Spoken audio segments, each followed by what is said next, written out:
What's up? What's up? Let me share the stream.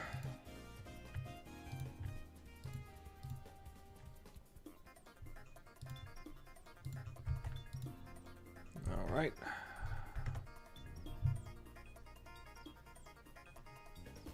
Announcements.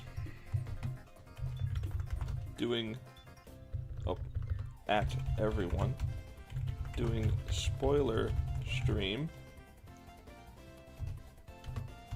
Talking about the story elements of Little Miss Steel 3. Come hang out. Alright. When is this annoying... Oh, never mind. I was about to say, when is this annoying ad for this April Fool's joke from Discord gonna disappear? And I didn't realize there was an X that you can click to get rid of it. My bad. My bad, Chief. My bad. I was about to start complaining about Discord. The 100% though.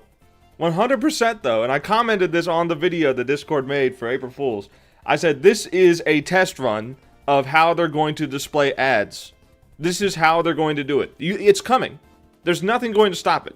Ads on Discord is coming. I guarantee it. Within the end of this year, it would not surprise me if they put ads in Discord. It would not surprise me if by the end of this year, we are forced to deal with ads until I download an ad block for it. Which I would definitely do, because screw that. Screw that. Anyway, I wanted to talk about this, but before I get started really with talking about the story elements of Little Miss Steel, I want to just kind of warm up a little bit talking about Devil May Cry. I don't know anything about Devil May Cry. I'll be fully honest with you. I don't know anything about the series. I've never played it. I've never really been interested in it. But I know it's got a huge following, and the games, they look pretty good, right? The games look pretty fun, pretty interesting. You know, the story is probably really good and all that, but I really just don't know. However, apparently the guy who made this, which made Castlevania, by the way, for Netflix, this Netflix anime adaptation, it's not really anime because it's American, but whatever. The guy who made it is like so anti-Christian. It's insane. And as a Christian myself, I find this very offensive. Now, I'm not going to say that you can't watch this, that you can't find it interesting, and maybe the writing is good, maybe the writing is okay for the plot and everything. I'm not saying you can't enjoy it. But for me personally, I would never watch this. I stopped watching Castlevania because I found it fairly offensive as well. In Castlevania, they had, like, instead of just saying that the crucifix scares demons because it's literally the symbol of God, instead, the guy who made it was like, oh, actually, they're just scared of right angles. Like, this guy, like, I hate to say it, but this guy is definitely going to hell.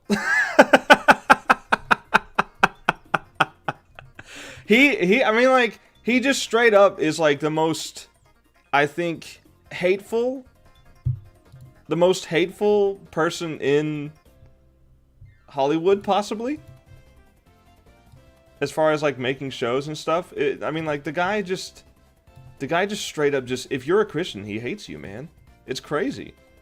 It's crazy. And no, I'm not jumping to conclusions. This guy freaking lied, too. He was like, no, this is not gonna have an anti-religious message in Devil May Cry. It's not gonna be that. I promise you, it's not gonna be that. You're having a bad faith take on me.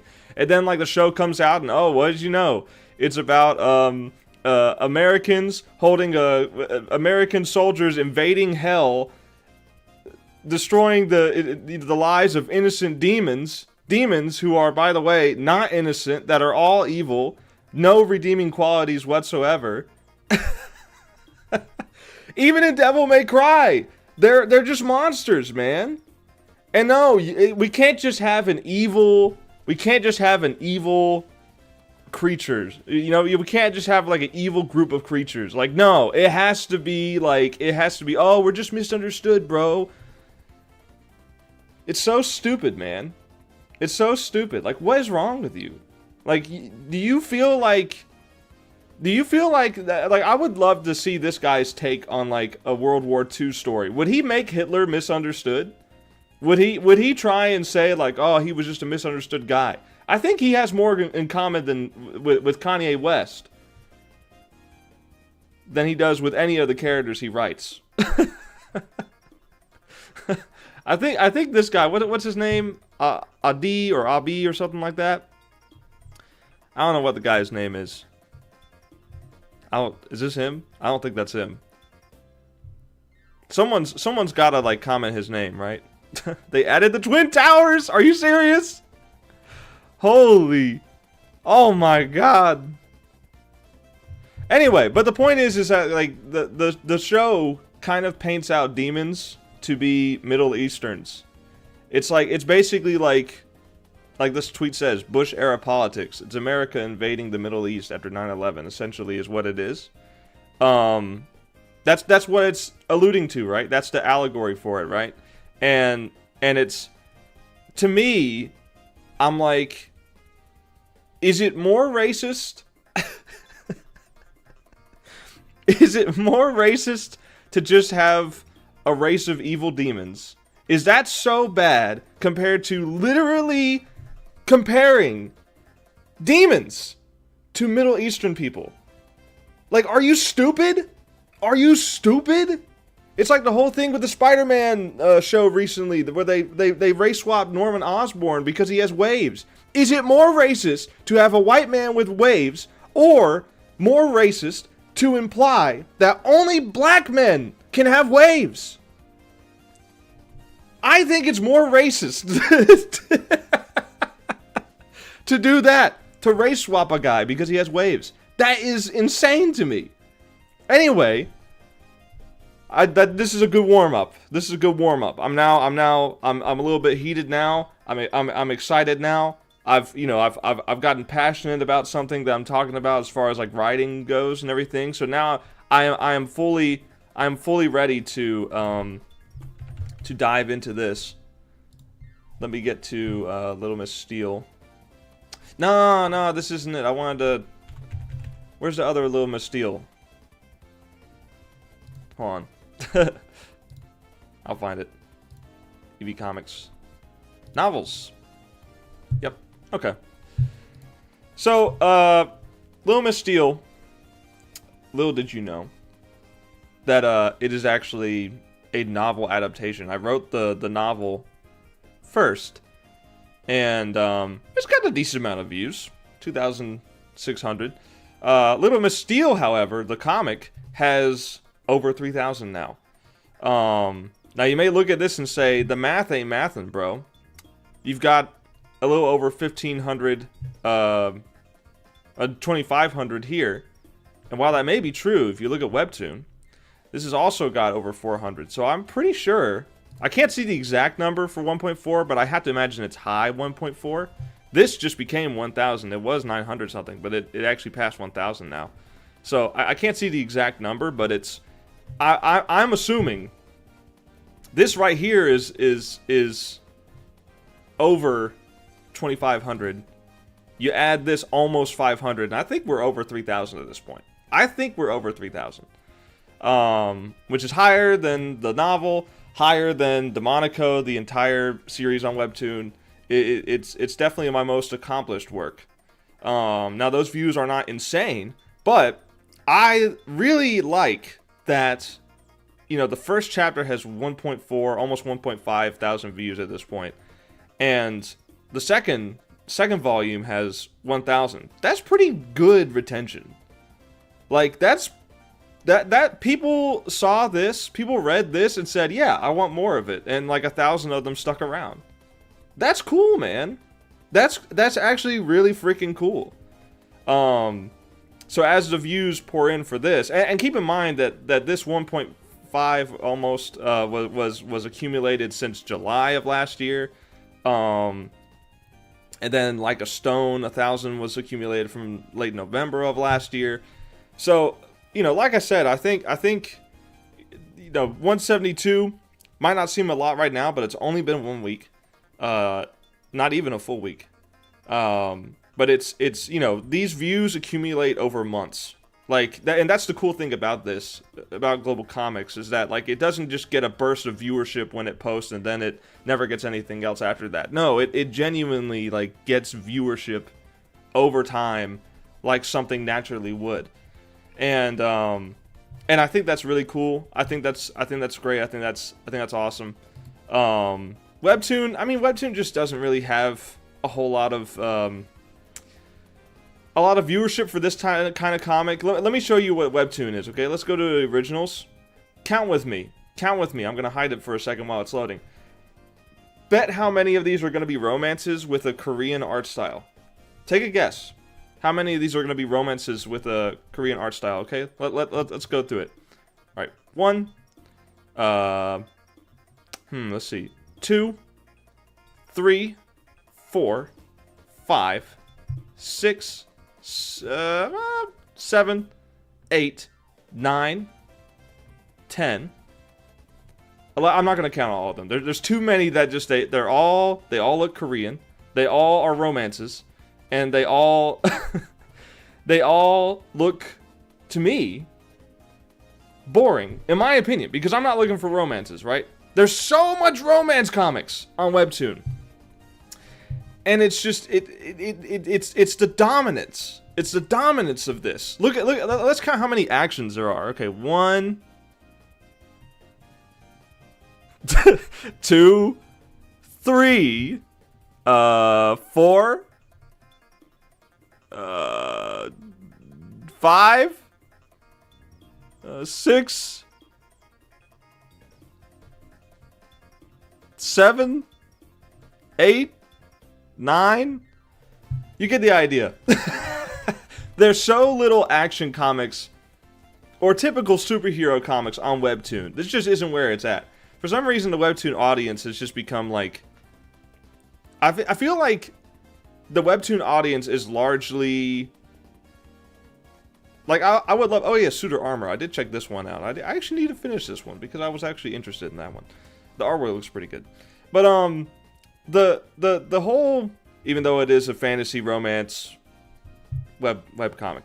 Anyway, the whole thing about this, I think, is that Webtoon is kind of bleeding into the women reading smut audience.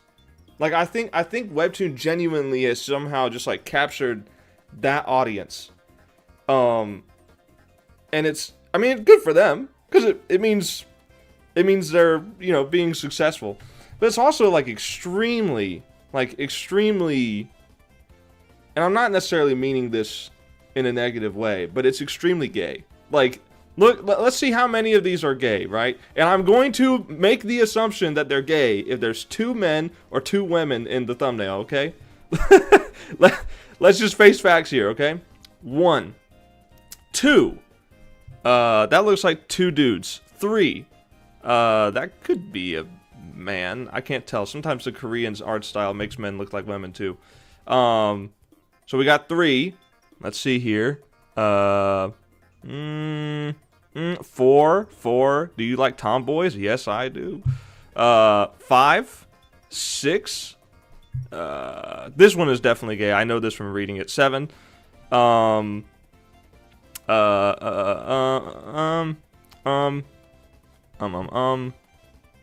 8, 9 high school homos. This one's definitely gay too. I just have a feeling. 10. I'm just gonna make that assumption. This one's probably it too. 11. You get the idea. There's more gay anime on here. Gay webcomics on here than action comics. Even the Batman comic is slice of life. What are they doing? Oh, that's high class homos. I thought it was high school. I read high school homos. High class homos. There's two. They mentioned it twice. But anyway, you get the idea. The audience for Webtoon is like very much women who like smut and LGBT people. Which, you know, that's their audience. They've accumulated that. And clearly it seems to be working somewhat. Maybe they're not the most profitable company, but they are, you know, getting deals with freaking DC. And probably Marvel too. I think Marvel had the Eternals on here. You get the idea. Like, they found their audience and they know it. So, Little Miss Steel is not going to be doing any huge numbers on here. Because Little Miss Steel is meant for the boys.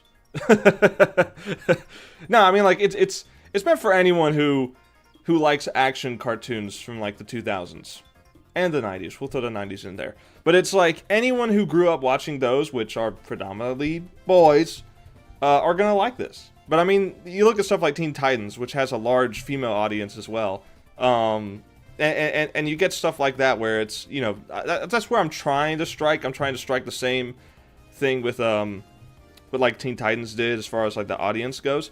And I feel like by having the main character be a girl, I think it does attract a female viewership. But let's just be honest, this is mostly a boys comic. To be fair, just because its nature as an action comic.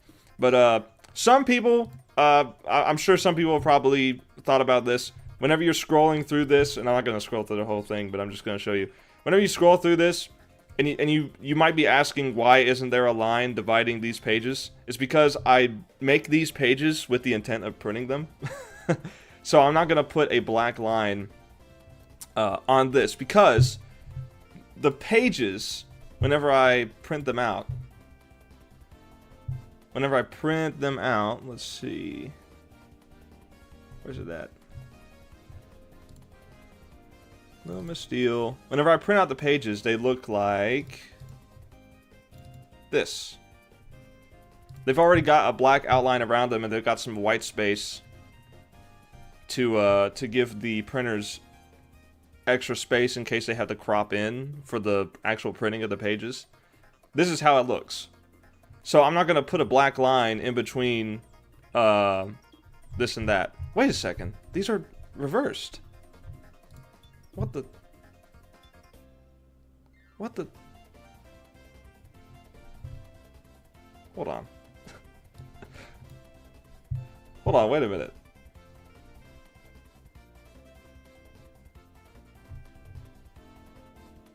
Manage title.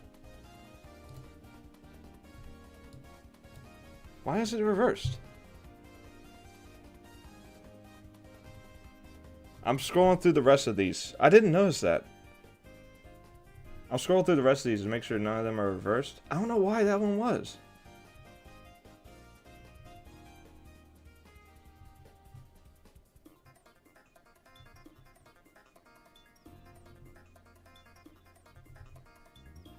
Literally everything else is perfectly fine except for that first page. Why? Why did this happen?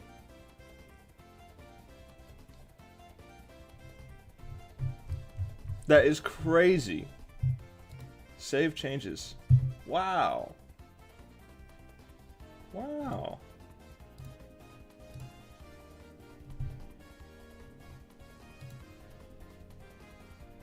Alright. Sorry about that. I can't believe I didn't notice that.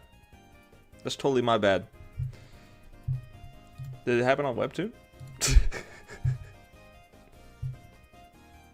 No, it didn't happen on Webtoon. Why did it happen on Global Comics? Okay, whatever.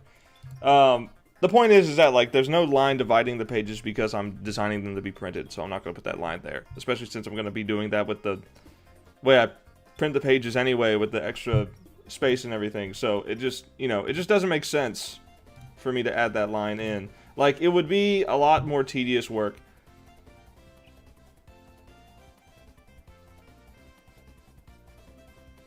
But anyway, so let's get started talking about the story elements of this. Now, I bring up the novels because I want to talk about the differences between the novel version, the chapter 4, which is the big time. Oh, no, excuse me. It's Selling Souls. Part 1, 2, 3, and 4. Just how I divide it onto tab is how I have to divide it, to be honest. But yeah, it's basically chapter 4 here, but it's volume 3 here. Now, why is it volume 3? Well, I talked about in the spoiler stream for volume 2 that chapter 2 in the novels effectively has been condensed. It's been taken, almost all of it has been taken out, and Stonehold's episode, the big time, that chapter has been, that's what mainly the meat of it has been adapted into volume 2 of Little Miss Steele, Like a Stone. So, and because of this, the number of things is off. Now that will return to being, the chapters and the volumes will return to being the same numbers at some point in the middle of this first series of comics. It will return to like be the same numbers and stuff. But right now it's slightly offset. So chapter 4 in the novel is volume 3 in the comic. And there's been some significant things changed about the story of this one compared to the previous. Because there wasn't too much story elements that were changed in Like a Stone. There wasn't too much change from Stonehold. You know, its motives are still basically the same. Raymond Clank is still involved. And there's you know, the flashback that happens in chapter 2 in the novel has been brought into volume 2 of this one. So there's a little bit of difference there. But it does work because it sets up the fact that, you know, Night Vision is being shown earlier on in volume 2, and then he, you know, spoilers, he makes his appearance at the end to save V. And I think that works a lot better. Hence why I condensed chapters 2 and 3 into volume 2 of the comic. But as far as story elements goes, nothing has really changed. Things are just kind of moved around a little bit in volume 2. Now, volume 3, there's some significant changes. It still follows the same bones of the structure, right? Selling Souls, it still follows the same structure, but there's some significant differences. Basically, the first one I'll talk about is Smile as a character has lost his bandmates. In the novelization, it's a full band of 4, and one of those bandmates has not taken the contract. The other 3 have, and the other 3 are wearing masks and stuff. The one who hasn't taken it, you know, he's not wearing a mask. He's very, you know, just still not sure about it. He's very nervous for his bandmates because he could tell that they're acting different. They're not themselves, and he doesn't want that. And he ends up later on when Amy takes the contract and joins Tripknot, which is what they were called in the novelization. I decided to go with Noosnot because I thought that sounded cooler. Whenever Amy takes the contract, Tripknot basically ditches the guy who didn't sign the contract, and then he teams up with Murder Machine, the band the main characters have, and he ends up joining them to fight Tripknot. The 2 reasons why I changed this: one, it was too many characters, and the other bandmates didn't do anything. Like, they didn't have any kind of like character to them, really. They didn't have any significance at all. They were just set dressing, right? They were just to fill out the band, because, you know, a band logically has most of the time 4 members. Sometimes you have 3 or 5 or 6, but most of the time it's 4. And I wanted to do that because it felt more realistic. It felt more obtainable, despite the fact that Slipknot has, like, I think 7 members. But in a comic adaptation, you gotta think about this. One, I would have to draw all of those characters in every fight scene, and it would it would take more time to do. I definitely could not have made the March deadline if that were the case. But two, it takes away focus from the important character, which is Smile. None of the other bandmates are important in the novel other than Smile. So it didn't really make sense for me to, when adapting this into the comic, it didn't make sense for me to even have them there. So I just had the idea that he was a solo act and they found, temporary band mates to play every show he went to. And Saul being the manager, like, yeah, of course he would be able to find people and get them to play. And the idea is that he's going around the country trying to find more people to sign the contract.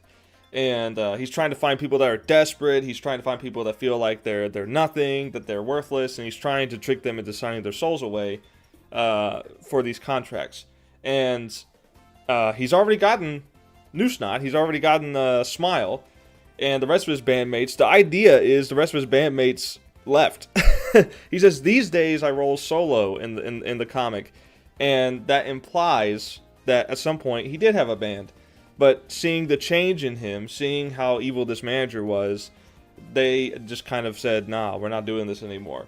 And that's just something you can imply from just that line, right? There's certain things that you can imply from it that I think are, I don't need to explain. You can kind of figure it out on your own, or you can listen to me explain it in this spoiler stream.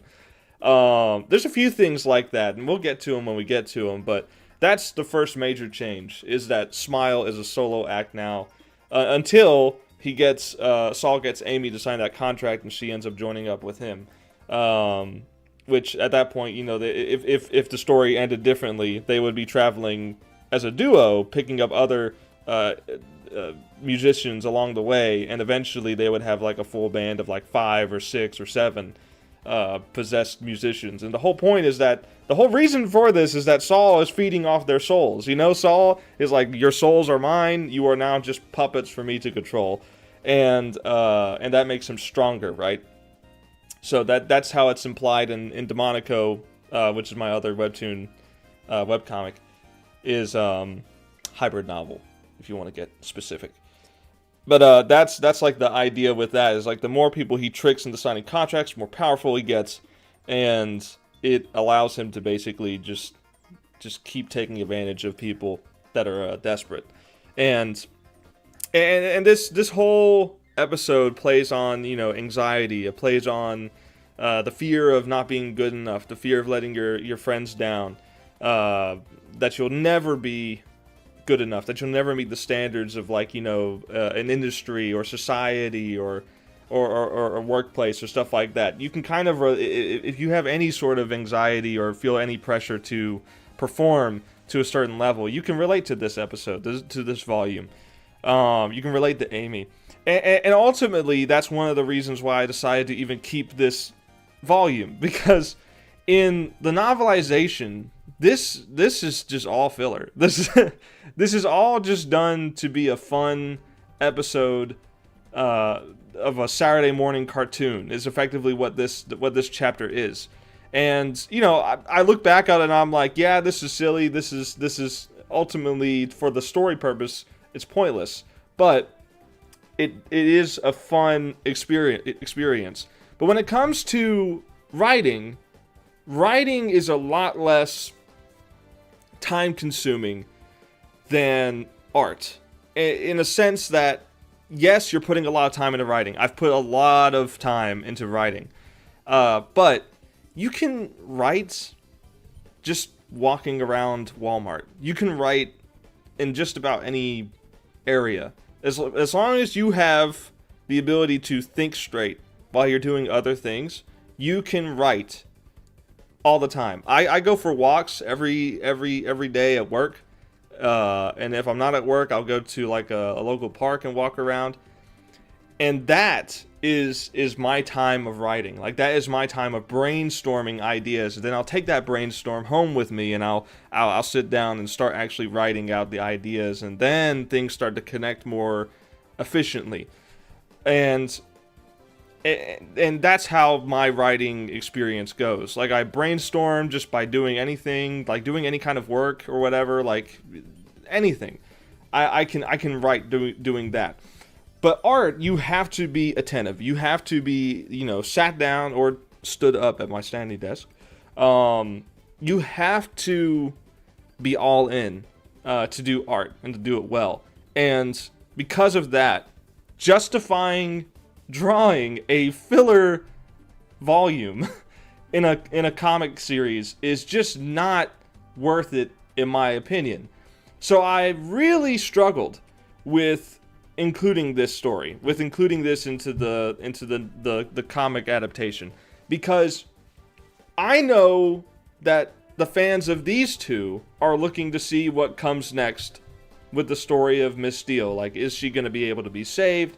Is V going to continue to become stronger and be able to fight Raymond Clank again, Death Metal, and save her mom?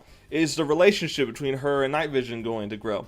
But I also know that there's some people that want to see the other characters, because my thinking is, let's say realistically, let's just say there's, just for example, there's 1,000 viewers of Little Miss Steel, right? There's 1,000 people who read Little Miss Steel. Let's just say that, for example. Out of those 1,000 people, V is probably their favorite. Likely, most people's favorite is V. But there's also some people whose favorite character of the band is LeJohn. Some people whose favorite character is Amy.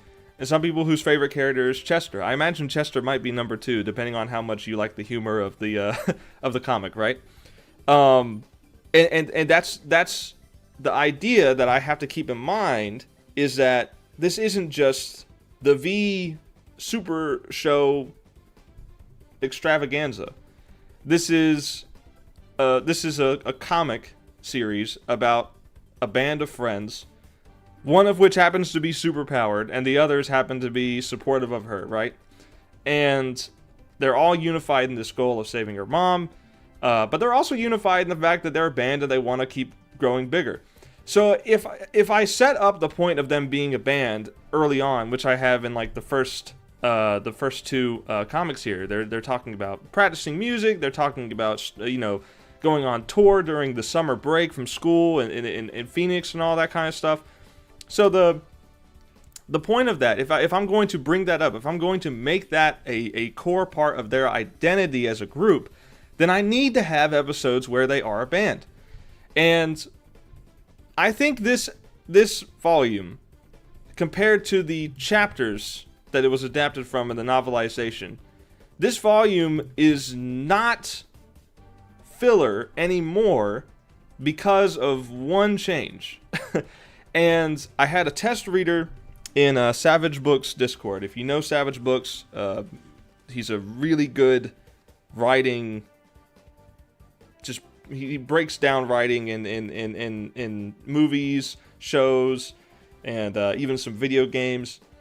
Very insightful. I love watching YouTube channels that break down, character writing and all that kind of stuff, plot writing, and I learned a lot from it. I've learned most of my writing tips from YouTubers who that's their entire thing, and they have either they're professional editors, writers, or artists, or they just have like a decade of videos on their channel breaking down writing stuff that people agree with, right?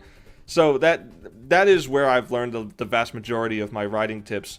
And Savage Books in his Discord, which I pay to get in, and I think it's money well worth spent.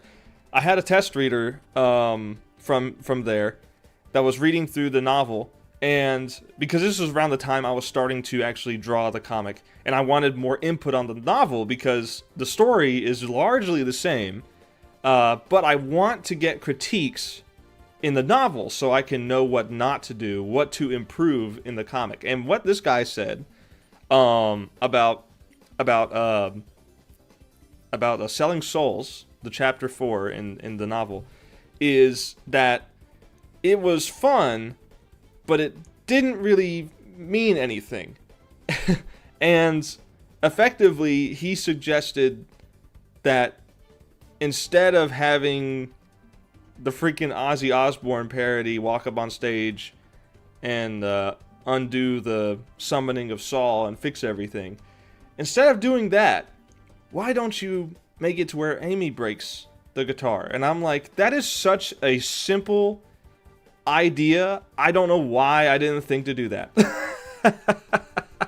That, like, I think of myself as a decent writer. I think of myself as someone who is competent in like trying to set up and pay off stuff and trying to have the characters grow and everything like that. And for some stupid reason, I could not think of just that. That's the most simple and basic way to have a character grow in a story like this. And why I didn't think to do that is beyond me. I have absolutely no idea why I did that. Maybe it's because I approached this chapter with it being just a fun little reference to Demonico and nothing more. But when he gave me that idea, I was like, this is actually a great idea. This is great. This is so good. And I really want to do this now.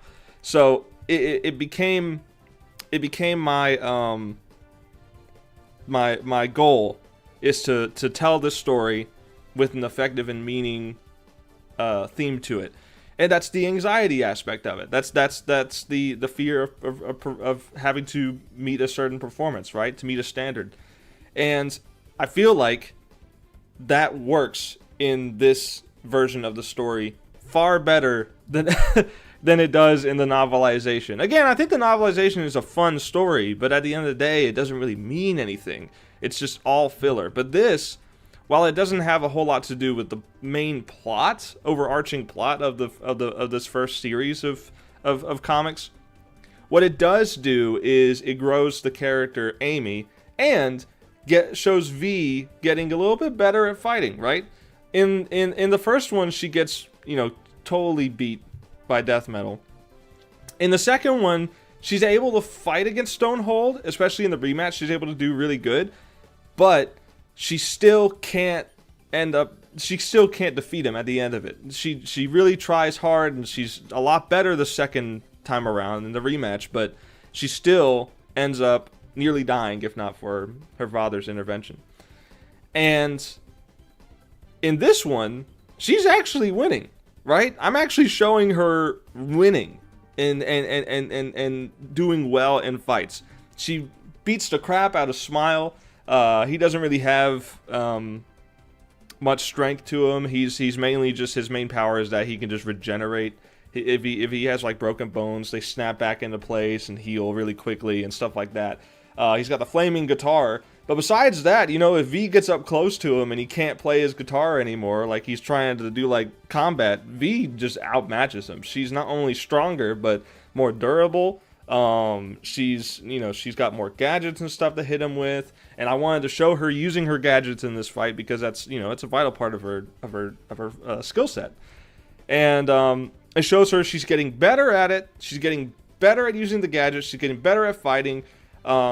And she wins that battle. And then at the end, whenever she's fighting Saul, she, despite the fact that Saul kind of kicks her around for a little bit and is, just kind of tossing her in the air, she thinks to steal up her legs and fall super fast, feet first, onto his head, crushing him through the stage. And that is showing that she has grown as a fighter. She is becoming more and more competent as the series goes, and I want to keep doing that, right? I want to keep showing her improvement. I want to keep making it clear that this volume 3, is not total filler, right? It's not filler in the sense that nothing meaningful happens. V is becoming a better fighter, and Amy is becoming more confident in herself, less anxious, and that is important. Character growth. It's important to have these characters start out a certain way and then gradually become better, right? Or worse if it's a negative arc. So the answer to like this being potentially a filler episode is no longer I think, a conversation to be had at this point, because it's I justified it already. I talked about it. I think I've justified its inclusion in this overall narrative. And that's one of the second major changes is, it's Amy who ends up doing that. And it's not because the power of friendship, right? It's not because of the power of friendship that that Amy snaps out of it and does things. She has like a moment where she fights the control. And it happens twice. It happens whenever she gets hit in the head by the bat when Chester throws it. And it also happens whenever she's like choking him. And it's not necessarily the fact that Chester is pleading for his life that causes her to snap out of it for a moment. It's the clarity of I traded my anxiety for making myself into a worse person. Like it's a moment of clarity where she's like, wow. This is bad. This is what I'm doing right now is really bad. and there's also another element of this, and this is one of the things that like I don't explicitly explain in the comic, but you can kind of theorize it, right? You can kind of theorize it with what's presented. There's a scene where Smile gets smashed against the trailer, and then Amy steps out with her mask on. She's possessed at this point. She steps out with her mask on and tells Smile to put his on. And then it's only after the mask gets knocked off of her when Chester throws the bat. It's only after when the mask gets knocked off that she has a moment of clarity. And my intention with that is to imply that wearing the mask helps the demons that are possessing them maintain their control.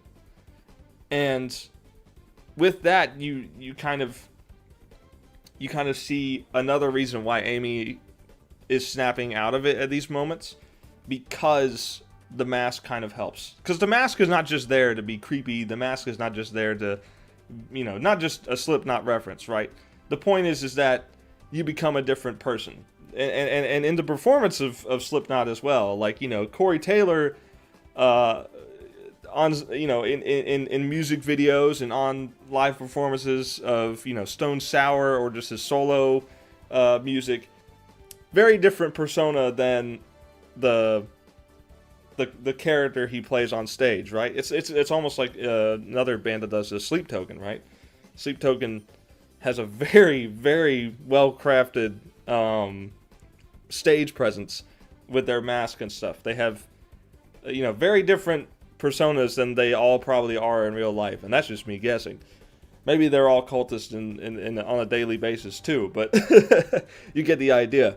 And that's I wanted to kind of use that with Slipknot's whole visage is the performance of it, right? The different aspects of that, and I think I translated that pretty well with the mask. Again, I didn't explain it explicitly in the comic, but you can, from the scenes I give you, you can imply it. You can say, oh, okay, yeah, that probably is the mask is probably helping them, right? And you could either figure that out on your own or are just thinking about it now that I'm mentioning it here. But, that's the fun of it. You don't have to watch this stream. You can figure it out on your own. But that's another one of those aspects, like I was talking about earlier. But there's a lot of running jokes in this one. I talked about that with the artwork stream when I was just going over some of my favorite artworks. And there's quite a bit of running jokes, like the Chester getting his ear pinched by Amy every time he makes a joke at V's expense. He does it in volume 1, he does it in volume 2, and he does it here. But because Amy is possessed, she's not trying to correct Chester for being mean.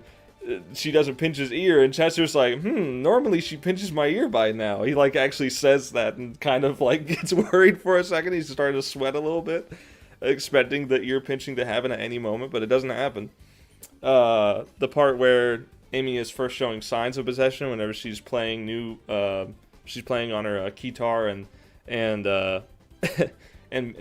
a lot more confident and sassy, and Chester's like, I like this new Amy. And then by the end of it, whenever she denounces the band and walks off stage with a smile. He's like, okay, I don't like this new Amy. And I think there's a lot of people who probably really love Chester, but I also think there's people that don't like Chester. For instance, let's go to DeviantArt for a second, because this is where I get a lot of my feedback from readers. So, like, you know, I asked a bunch of questions, right? Favorite volume of Little Miss Steele so far. Didn't get as many voters on this one. Maybe it's because this was early on. This was like the day of posting Little Miss Steele Volume 3, so maybe not a lot of people have read it. Because the others had like 6 or 7 votes. But like this one, you know, people are saying that The Devil and I is their favorite so far, which is cool. There's always recency bias to consider, but I like that people are really enjoying this one. You know, at the very least, that means people are really enjoying it. Maybe it's not their real favorite, but they are enjoying it. How was the artwork? I got a straight 5 out of 5 on that one, which I really appreciate. Obviously, I don't let that get in my head. Of course, I can always improve, especially, you know, since the art style is very cartoony and simple. People can look at that and compare it to other comics and say, you know, oh, this doesn't have as much detail, but I'm not trying to do that. But at the same time, I acknowledge where I can improve. Always open for criticism. Hands, I'm always trying to get better at drawing hands, but it's just hard, man. It's just really hard. How was the humor of Little Miss Steele Volume 3? And this is the one where it gets a little bit contested, right? Most people are saying 5 out of 5. Most people are saying the jokes land pretty good. But you got one guy who's like, maybe there was too much Chester, right? Maybe there was too much Chester in this guy's idea. And then 4 out of 5, maybe this guy was just being a realist. Like, hey, I enjoy it, but it wasn't the funniest thing I saw. But I see like some people, at least, you know, 2 out of 7 votes, are saying that Chester might be a little bit too much in this volume. But this comic is very, it's V-centric, of course, because she's the main character, but it's also like very Amy and Chester focused. Chester doesn't just play a comedic role in this telling of the story. He actually helps solve the issue. Like, yeah, Chester in the novel in chapter 4 like mentions a few things that helps the others figure out what's going on with Amy, but he's actually like the main proponent of helping Amy get free. And because of him watching horror movies and stuff like that, and knowing a lot about Newsnot because he's a fan. So it's like, for Chester, he's not just comedic relief this time around. He actually is helpful, and he serves a role in the band anyway because he is the driver. Like, yeah, maybe, you know, LeJohn can drive too, but Chester is he's the owner of the vehicle. He is the driver. So he serves a valid purpose in the band. He's also technically their manager because he's lining up the gigs and stuff. He's the one who's making the calls and trying to get performances for them and everything. So he's not just comedic relief. He does serve a purpose. And in this volume, I wanted to give him a very noticeable purpose. So you can think his jokes are a little too much. That's totally fine. That's totally valid criticism. But that is like the main core of his character is that he's the funny guy. But as you can tell by page 2 of volume 2. But that's kind of the whole thing with him. I'm trying to think of anything else that's super different. Oh yeah, another running joke is the venue owner, the warehouse owner, the guy who like hosts the events and everything. I accidentally made him look like my brother's friend, which is pretty funny. Very, very similar accidentally. And I kind of read his voice as Lemongrab from Adventure Time. Just for me to kind of like say like, okay, how does this character talk? You know, what is his voice? And by me imagining a voice for a character, I can figure out their personality a lot more. So like for even that guy, like the running joke with him, and I only drew him once and just like tweaked his face the other 2 pages he appears. But just with those three facial expressions, you get the idea that the first time, like in this page, he's very tired, he's very done, he's just here to make money. He doesn't really care about music or anything like that, or at least he doesn't care about metal music. He probably cares for the finer arts of classical music. But he's just here for the money. He's just like, whatever, you guys will do. And then during the final fight with Saul on stage, he's like, oh, they're ruining everything. And then then the final page, he's crying because the stage is ruined. Like, I think that's a pretty good running joke for this side character. What's up, Catman? What's up? Kind of joining late, but I've been talking about like how the story elements of Little Miss Steele has changed from the novelization of it.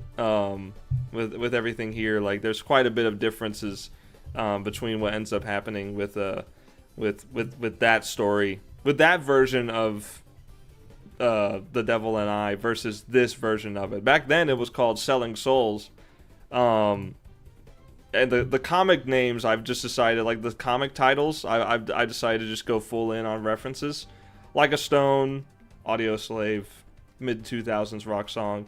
Devil and I, that's Slipknot song, which this whole comic is very influenced by Slipknot.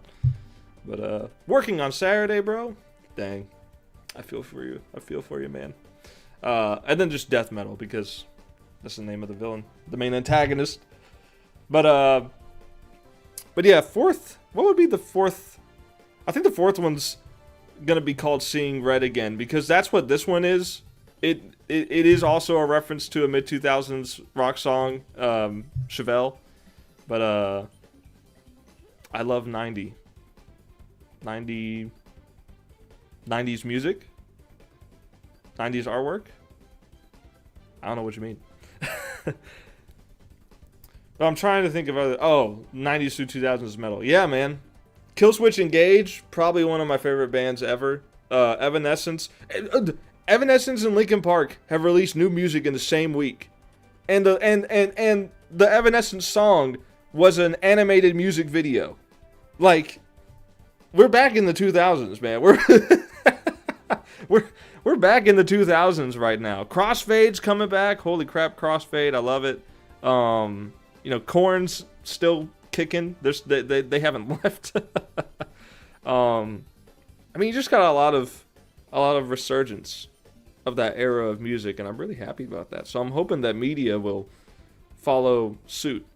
I'm hoping, the media, the comics and the cartoons and stuff. Yeah, Linkin Park is the GOAT, man. New singer is pretty good. I think they made the right decision by getting her, because I think if they just got another dude, he would forever be compared to Chester. I can't really compare Emily Armstrong to Chester, because Chester Bennington, not Chester the character in Little Miss Steele, let me clarify.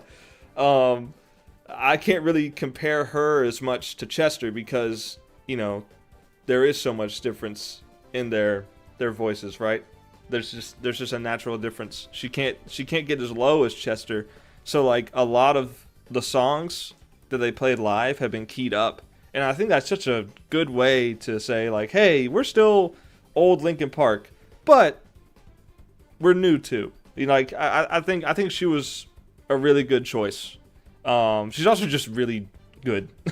She's good live. She's good in the studio recordings. Like, she's just I love this new Linkin Park stuff. I love it. The new album was good.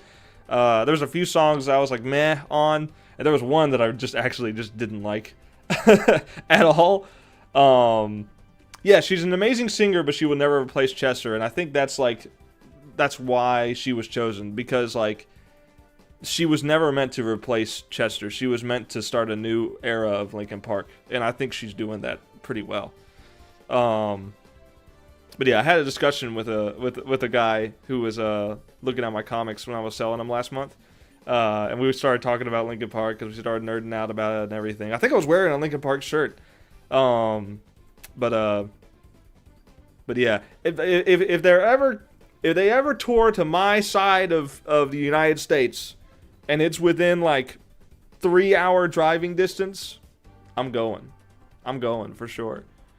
But It might cost me an arm and a leg, but you know what? Everything costs an arm and a leg these days. Am I right? Am I right, people? Okay, anyway. But going back to Little Miss Steele, I think I'm trying to think of other things that were changed. There was a scene that got taken out. Of this one, there was a scene that got taken out. It was a scene where Raymond Clank, not in his death metal suit, just in his normal, just, you know, business suit and everything, trench coat, talks with Chief Sting, the police officer.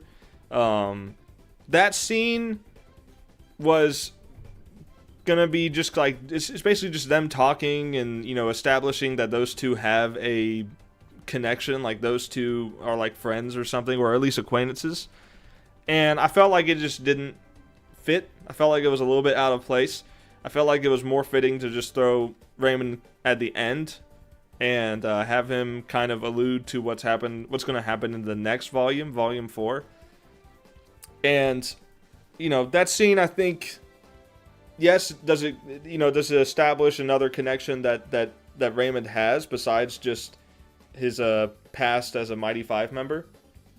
It does do more, but I felt like it just did not fit with the story that was being told in this one. I felt like it just didn't it wasn't as snug as, like, you know, the scene with the flashback in volume 2.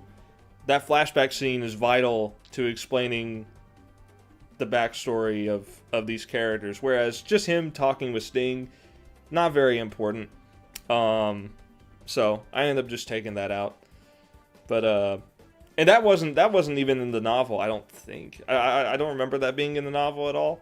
That was something I had crafted for the comic adaptation specifically, but I just didn't feel like it was a good fit for the story. It just kind of felt jammed in. It felt like it was just jammed in the middle of stuff, and it had nothing to do with the main story of this volume. So it just, at the end of the day, I just decided to take it out. You work Saturdays and Sundays. Dang, that's rough, man. That's rough. I like my weekends. Certainly do. I'm checking a message real quick.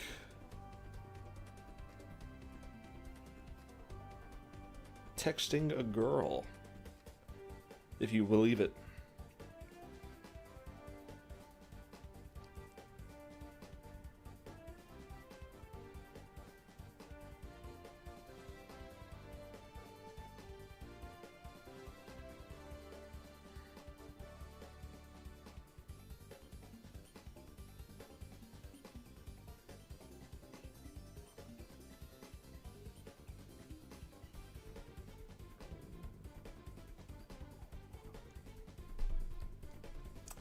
But at least I'm off 5 days over. Oh, wow. Wow. That's pretty good. Oh, yeah, that's right, because you said you were in college. So you work weekends and do college during the weekdays. Okay. That's cool.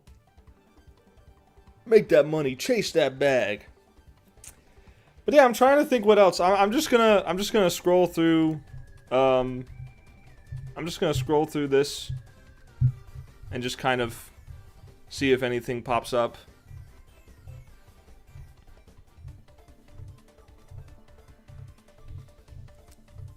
I'm trying to think. I crafted this backstage look. I crafted it like, I've seen like where my mother works. It's all the walls are like old wood, like thin wood that looks like this. That looks like your grandparents' house. And I was like, you know what? An old warehouse like this would look like this. And I just decided to do that. You know, lights in the popcorn ceiling. You know, the floor is just like concrete. That I kind of wanted to just do that. But yeah, that's really, there's not really too much else that's different from the novel. I'm mainly trying to talk about story elements for this one rather than the artwork. I'm just not really getting anything. Hold on, the music has stopped. Speaking of Lil Steel, what do you think an Eevee Smash Brothers style game would look like? Oof. I would love. I don't think I would do a Smash Brothers type of game. I would love to do like a strategy card game though. I've thought about it and I've got an idea of like what you could do. I've had some ideas and it would be everything too. It wouldn't just be like Little Miss Steel. It would be that, Demonico, Symbiotic. That's kind of on a forever hiatus. not maybe not forever, but it's on a hiatus for a while. Yishu, Mystic Ink, I would throw that in there too. Like there's a lot of characters that I've made at this point, and I think I could definitely do it for a strategy card game. For a Smash style game though, I really just don't even know. Like I've never really thought about the mechanics of making a Smash Brothers type of game. But yeah, I'm trying to... Oh, yeah. So, a little detail.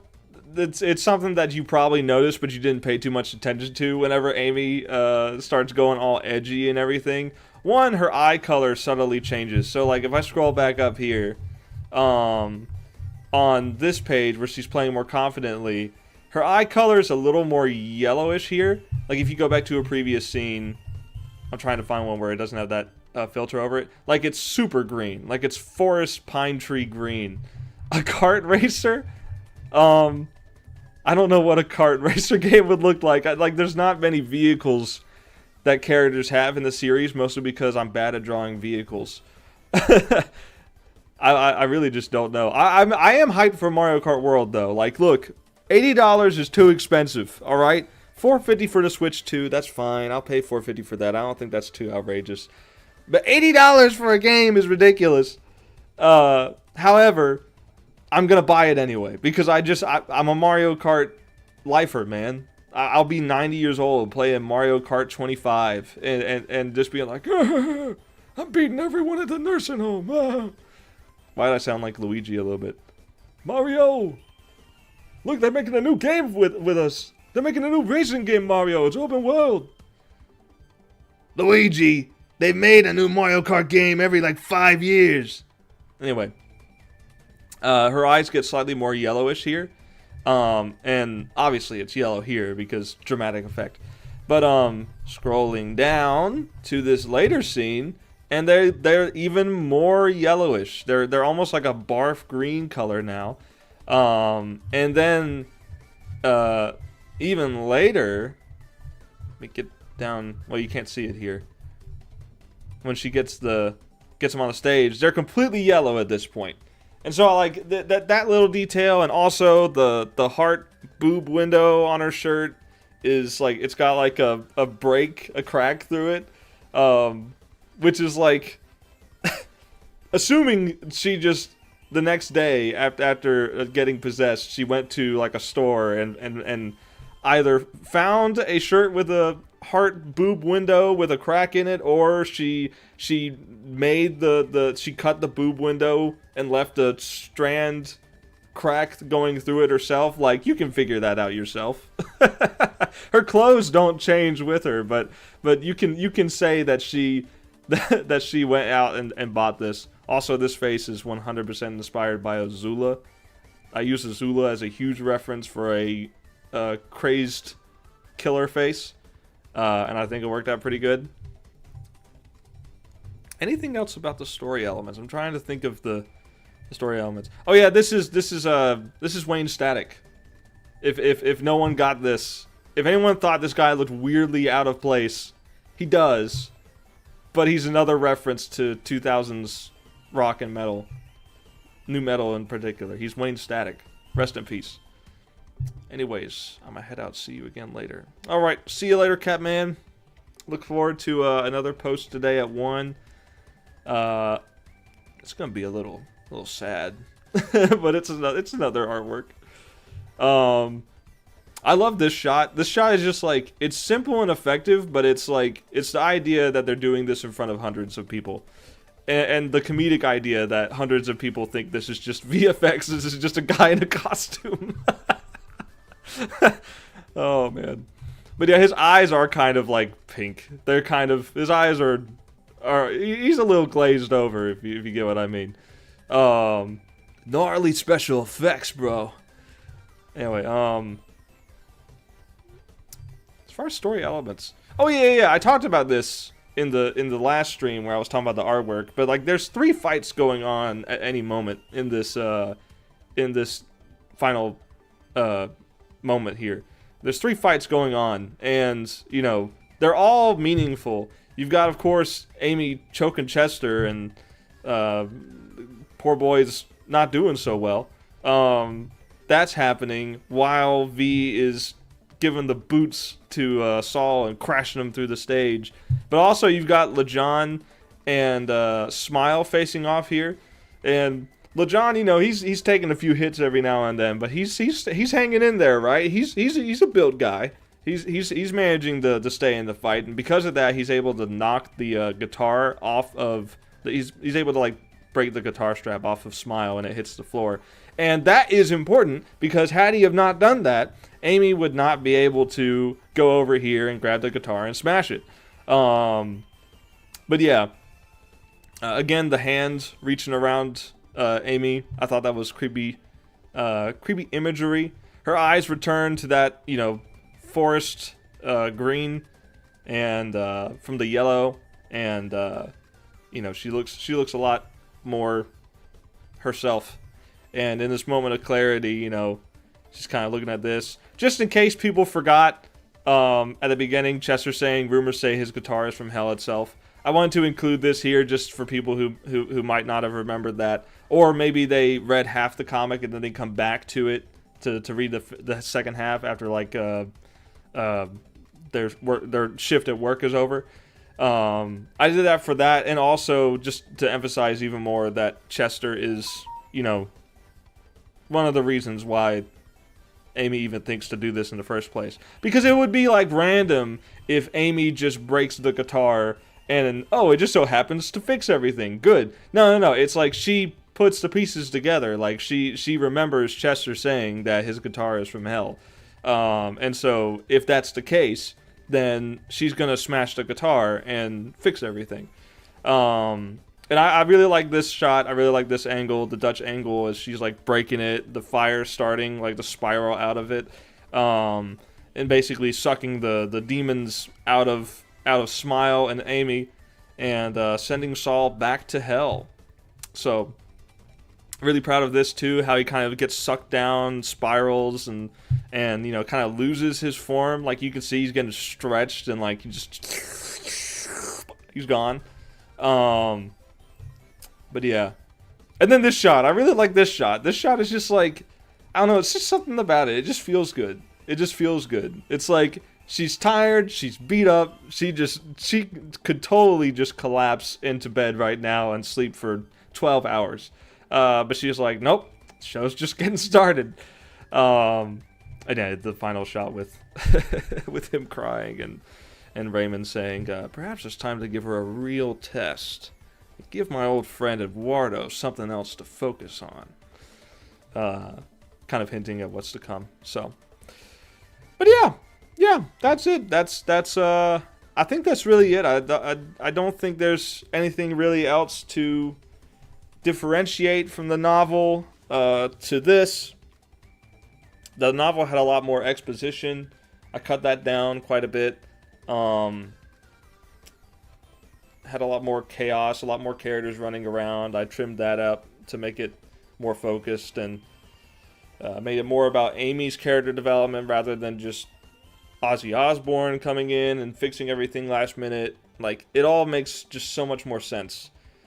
And I think I just feel like this volume is important. I feel like this volume is genuinely more important than it was in the novel. I think it actually matters. It's not filler. It's character growth for both V, Chester, and Amy. LeJon kind of takes a back seat in this one. He doesn't really stand out too much, but he stood out in the past two, right? In his relationship with V is kind of developed a little bit whenever he's talking about. Oh yeah, that's a new thing. That's something that's new. I totally forgot about that. When V is feeling for her mother's heart, because that was established in Volume 1 that their hearts are linked. When V is feeling that, Lil Jon is the one having the heart with her, pun intended, and this little conversation here references Volume 1, where it cuts to them looking at the sky and having a conversation. And you get a little moment with Lil Jon here, but this is mainly to remind you that she does feel her mother's heartbeat, but it's also there to remind you that, it seems like her heartbeat is either getting weaker or something else is happening. Like something else is happening with V. Maybe it's not happening with Tatiana, her mother. Maybe it's happening with V or something. But she's trying to keep the faith that she's alive, that she can be saved. But the heartbeat feeling weaker, being harder to feel, is the fact that she hasn't felt her in a few days is obviously worrying. So that kind of ties it into the main plot a little bit. It kind of reminds you that, hey, this is what's going on. This is why she's doing this in the first place. So there's that little moment there that I added in. That was not in the novel. This was a new scene with that. Fun fact: this artwork is ripped straight out of Demonico with few changes to make it look a little better, and more current with my art style today. Few little adjustments, but like not too much. I feel like I didn't really need to do all that much to make this look right. Like I feel like the art at the end of Demonico in the final season still holds up for the most part pretty well. There's some things that I would change and update but for the most part it looks pretty good still. I just ripped these straight out of there because I was like, this was a good page. This does exactly what I wanted to do with this scene that I did in the scene in Demonico Season 3. It does the exact same thing. It serves the exact same purpose. It shows that he's very vain. He's very focused on his appearance. And it sets up the eventual third act breakdown of him getting sliced, his vest getting sliced by the disc. So he takes off the vest and he's like, he's starting to transform and stuff. Which again, this is one of my favorite artworks I've ever drawn ever. These two pages here. And, going to bull form. He's bulling out. Better Call Saul, the Persecutor.